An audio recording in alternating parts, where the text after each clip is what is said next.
नमस्कार, आर्य न्यूज देख रहे हैं आप। मैं हूं आपके साथ पल्लवी सिंह। उत्तराखंड बुलेटिन की शुरुआत करेंगे सीएम पुष्कर सिंह धामी से।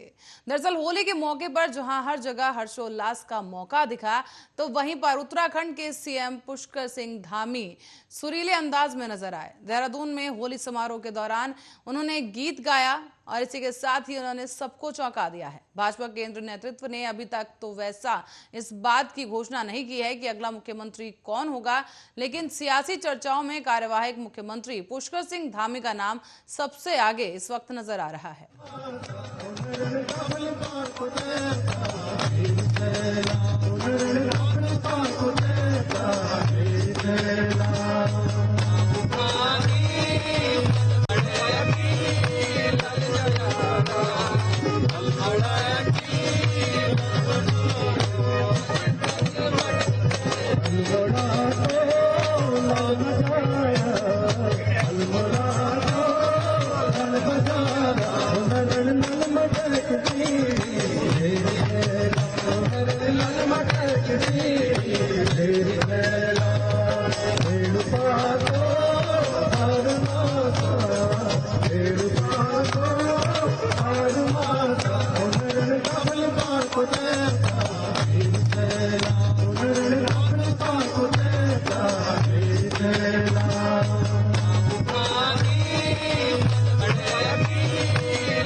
तो सुना आपने पुष्कर सिंह धामी यहाँ पर गुनगुनाते हुए नजर आए और बहुत खूबसूरत तरीके से उन्होंने गाना गाया।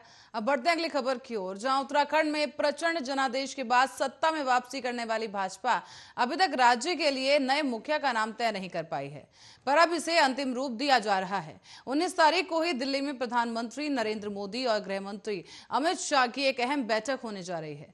इसमें सीएम का चयन कर लिया जाएगा और इसके बाद 20 तारीख को विधायक दल की एक बैठक बुलाई गई है और इस दौरान 22 तारीख को नए सीएम का शपथ ग्रहण होगा।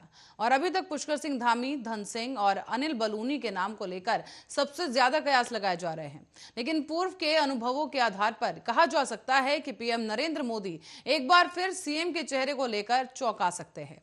केंद्र की कई योजनाएं उत्तराखंड में चल रही हैं और ऐसे में अब पीएम मोदी चाहेंगे कि उन्हें सबसे ज्यादा प्राथमिकता दी जाए। इसीलिए नए सीएम को लेकर अटकलें लगाई जा रही हैं कि इसके अलावा नई कैबिनेट भी पूरी तरह से बदल सकती है। आपको बता दें कि पूर्व के कई मंत्रियों को इस बार कैबिनेट से बाहर किया जा सकता है। साथ ही माना यह भी जा रहा है कि इस बार गुजरात की तर्ज पर युवा चेहरों को कैबिनेट में जगह दी जा सकती है। आपको बता दें कि इस कैबिनेट में जगह दी जाएगी नए युवा चेहरों को, जो कि सबको चौंका सकती है।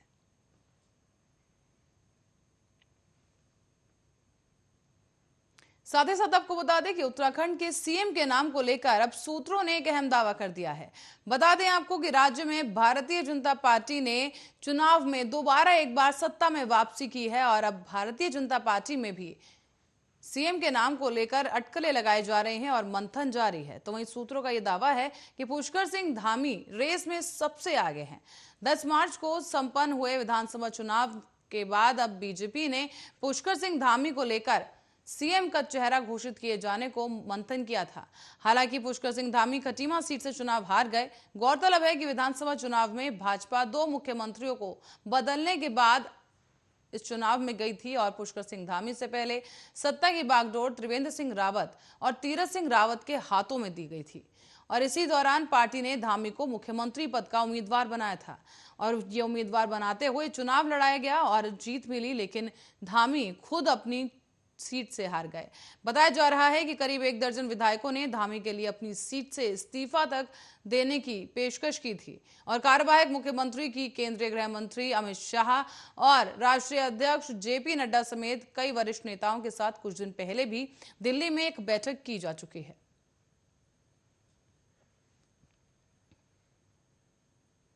और होली से एक दिन पहले ही कार्यवाहक मुख्यमंत्री पुष्कर सिंह धामी की कुछ फोटोज हैं जो कि जमकर वायरल हो रहे हैं।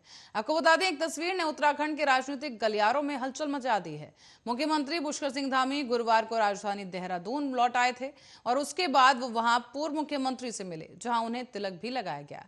जैसे ही ये तस्वीरें सामने आई, सोशल मीडिया पर जमकर वायरल हो गई और नए मुख्यमंत्री को लेकर सुगबुगाहट भी तेज हो गई।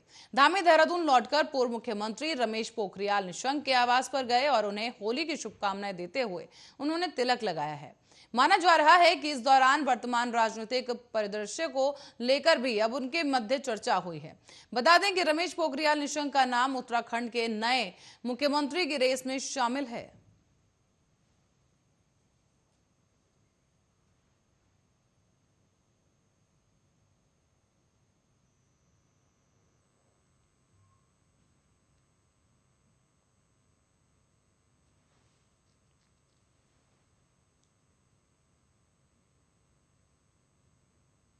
तो वहीं उत्तराखंड में शुक्रवार को कोरोना संक्रमण के 15 नए मरीज सामने आए हैं। आपको बता दें कि 13 मरीज इस दौरान ठीक भी हुए, लेकिन कोरोना से किसी मरीज की मौत नहीं हुई है। लगातार कोरोना के मामले घटते जा रहे हैं और आपको बता दें, संक्रमण दर इस वक्त उत्तराखंड में 0.56% बनी रही। स्वास्थ्य विभाग से मिली जानकारी के अनुसार देहरादून में सबसे अधिक 0.8 लोग कोरोना संक्रमित मिले हैं। इसके अलावा नैनीताल में 6 और पिथौरागढ़ में 1 संक्रमित मरीज मिला। तो वहीं प्रदेश में इस साल कोरोना के 91,931 मामले सामने आए। इसमें से 88,099 लोग यानी कि 95.83% लोग कोरोना से ठीक हो चुके हैं, यानी कोरोना को मात दे चुके हैं। कोरोना के सक्रिय मामलों की संख्या 351 रही। दून में सबसे अधिक 96 सक्रिय मामले हैं और कोरोना संक्रमण से इस साल अब तक 271 मरीजों की मौत हो चुकी है। बात लक्सर की करें तो यहां पर बुधवार को 12 से 14 वर्ष की आयु के बच्चों के लिए कोविड टीकाकरण अभियान की भी शुरुआत की गई। अभियान के तहत पहले दिन 75 बच्चों को टीकाकरण किया गया और इसी के साथ ही साथ सीएचसी के बीपीएम आशीष शर्मा ने जानकारी देते हुए बताया कि पहले दिन 100 बच्चों के टीकाकरण का लक्ष्य निर्धारित किया गया था। इसमें से 75 बच्चों को कोविड से बचाव के टीके की पहली डोज लगाई जा चुकी है।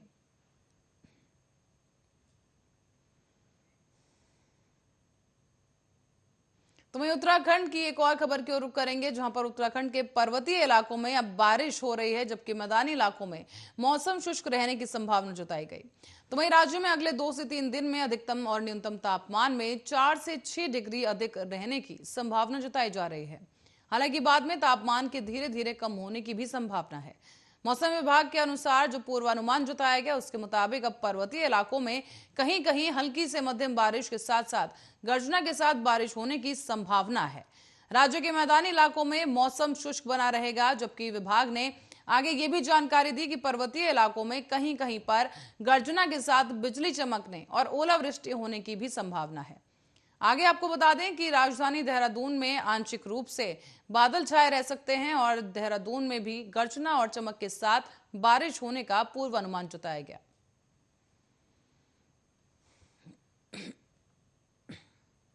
देहरादून में राइट टू एजुकेशन यानी कि आरटीआई के तहत अब पब्लिक स्कूलों में दाखिले शुरू हो चुके हैं। आपको बता दें कि देहरादून से खबर सामने आ रही है, जहां पर पब्लिक स्कूलों में दाखिल होने के लिए जो आवेदन है वो सोमवार से शुरू किए जाएंगे, जो कि 11 अप्रैल तक जारी रहेंगे। इस दौरान उप शिक्षा अधिकारी कार्यालय में दस्तावेज भी जमा होंगे। छात्रों की ओर से जमा फॉर्म के सत्यापन और छटाई के बाद 21 अप्रैल को एडमिशन के लिए लॉटरी निकाली जाएगी, जबकि 25 अप्रैल से 7 मई तक आरटीई के तहत स्कूलों में प्रवेश प्रक्रिया चलेगी। और मुख्य शिक्षा अधिकारी डॉक्टर मुकुल कुमार सती ने बताया है कि अगर जरूरत हुई तो 17 मई को दूसरे चरण की लॉटरी भी निकाली जा सकेगी।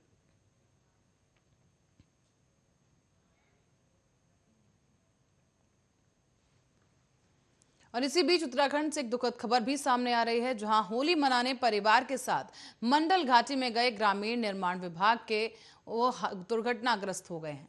आपको बताते चलें कि ग्रामीण निर्माण विभाग के अपर सहायक अभियंता संदीप राणा और जिला बचत अधिकारी अर्शित गांधवाल पर जानलेवा हमला किया गया है। विवाद इतना बढ़ गया कि नौबत मारपीट तक पहुंच गई और अधिकारियों को बुरी तरह से मारा गया। अज्ञात लोगों ने लोहे की रॉड का इस्तेमाल किया, जिससे अधिकारियों को लहूलुहान कर दिया गया। दोनों ही अधिकारियों को बेरहमी से पीटा गया और इन्हें अब जिला अस्पताल गोपेश्वर में प्राथमिक उपचार के बाद हायर सेंटर के लिए रेफर कर दिया गया है। दरअसल आपको बता दें कि अधिकारियों के साथ यहां मारपीट की गई। पारिवारिक महिलाओं पर रंग लगाने को लेकर यह विवाद भड़का था।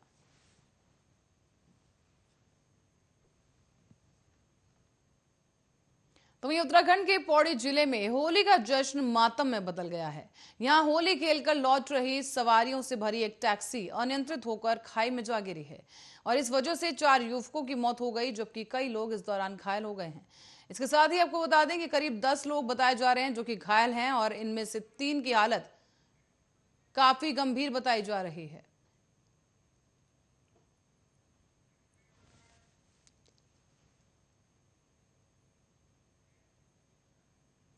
और होली मनाने मंडल घाटी में अपने परिवार के साथ पहुंचे कुछ परिजन घायल हो गए। आपको बता दें परिवार के साथ यहां पर 2 अधिकारियों पर हमला किया गया है और यह भी बताया जा रहा है कि कुछ लोग उस गेस्ट हाउस में पहुंचे जहां पर यह अधिकारी अपने परिवार के साथ मौजूद था और रंग लगाने को लेकर यह मारपीट का विवाद शुरू हुआ है। दरअसल पुलिस के अनुसार मंडल लोनीवी गेस्ट हाउस में कुछ स्थानीय युवकों ने महिलाओं पर रंग लगाने की कोशिश की और इस दौरान ग्रामीण निर्माण विभाग के अपर सहायक अभियंता रणदीप राणा और जिला बचत अधिकारी अर्शित ने इसका विरोध किया और इसी बात को लेकर वहां बहस छिड़ गई। देखते ही देखते उनमें हाथापाई शुरू हुई और इस मारपीट में संदीप राणा और अर्शित नाम के 2 लोग घायल हो गए हैं। हालांकि महिलाओं ने मोबाइल फोन पर घटना का वीडियो बना लिया है, जिसके आधार पर पुलिस हमलावरों की खोजबीन में जुट गई है। और साथ ही आपको बता दें कि थाना अध्यक्ष राजेंद्र सिंह रतौले ने यह बताया है कि घायल अधिकारियों को उपचार के लिए श्रीनगर भेजा गया है। आरोपितों की खोजबीन भी की जा रही है।